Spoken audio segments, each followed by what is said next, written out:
everybody, Mark with Ready to Race, and we have a new project on the go right now. I have decided to do the engine swap concept. So what's going to happen is the fuel-injected 2008 GSXR engine in my OMS is going to go into the Stohr. And the Stohr's 2001 R1 engine is going to end up going into my OMS.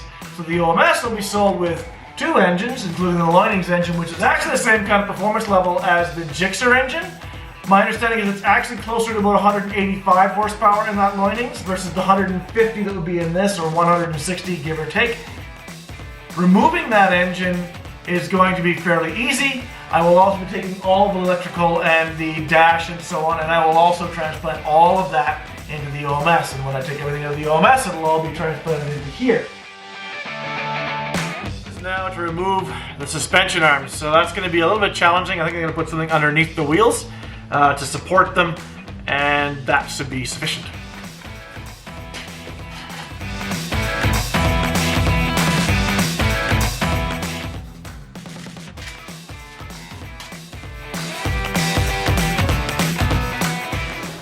Alright, so the next step is I'm going to take off the wheels, and then I'm going to take off the brakes so that I don't have to bleed the whole brake system and spray brake fluid everywhere. I might still have to do it down the road, but maybe I don't have to do it.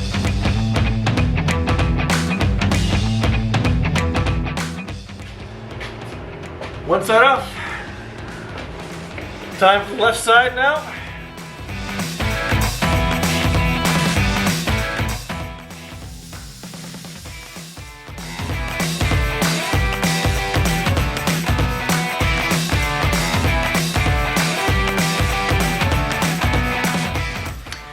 So I went to go move my gimbal a minute ago, and behind the gimbal is a fire suppression tank for the OMS car. And I'd taken that out a long time ago.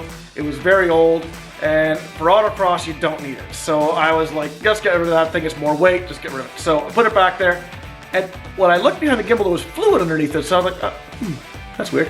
So I grabbed the fire suppression tank, which basically looks like a fire extinguisher, headed over to the garbage can to see what's going on, and proceeded to drip some of it out. And I was like, I bet there's no pressure in this thing. So I looked at the side, I was like, here's a release lever. So I pulled the release lever, and there was pressure. There was definitely pressure. It made a mess. I'm a little moist. So I'm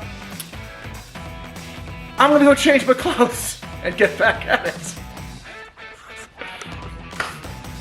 All right, the moment of truth. We lift the spar off and see what happens.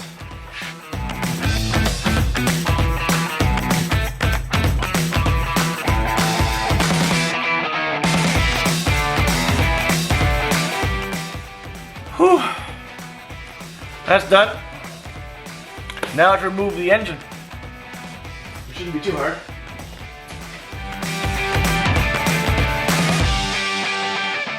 The engine is almost ready to come out. All the wiring harness has been pulled back.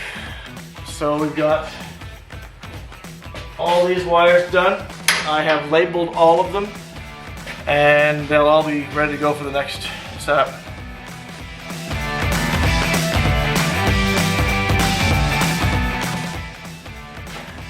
Alright, so now it's time to test the strain gauge, which generally finds out what you forgot to remove and breaks it in half.